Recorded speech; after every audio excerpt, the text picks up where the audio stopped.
हामीलाई के परिभाषित गर्छ?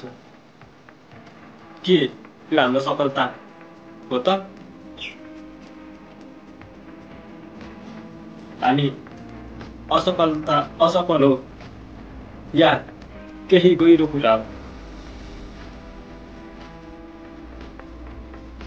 हो को हो भन्ने सत्यतामा हाम्रो चरित्र छ त्यो मनसित जसले हाम्रो भाग्यलाई आकार दिन्छ।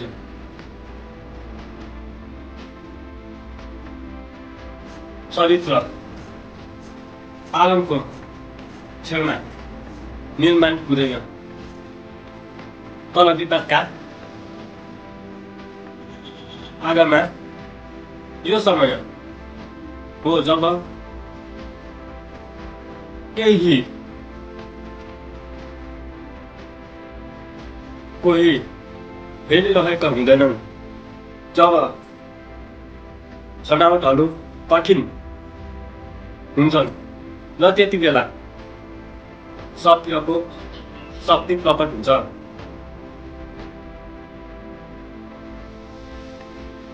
अनुशासन, इमानदार, सहनशीलता यो शब्दहरू मात्रै होइन, यो महानता आधार हुन्। संसारले यो प्रतिभालाई चिन्दछन् तर यो चरित्रलाई सम्मान गर्दछन्। कारण प्रतिभाले ढोकाहरू खोले पनि केवल चरित्रले ती ढोकाहरूलाई खोलिरहनु सकिन्छ। असफलता तपाईलाई पुरा परिभाषित गर्दैन तर तपाईले असफलता पछि कसरी उक्नुहुन्छ तर परिभाषित गर्छ। प्रत्येक महान सफलता कथा सङ्घ पीडा र अप्ठ्यारो क्षणहरूको साथ लेखिन्छ। असफल हुने र सफल हुनेको बीचका भिन्नता भनेकै चरित्र हो। तपाईको क्रियाकलापहरू ठुलो वा सानो तपाईको धरोहरलाई परिवेश गर्दछ।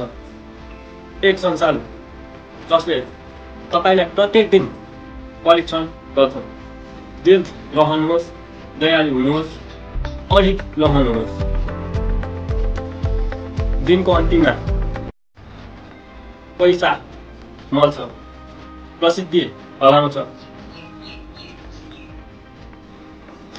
तर तपाईँ को हुनुहुन्छ? तपाईको चरित्र यो सधैँ रहनेछ।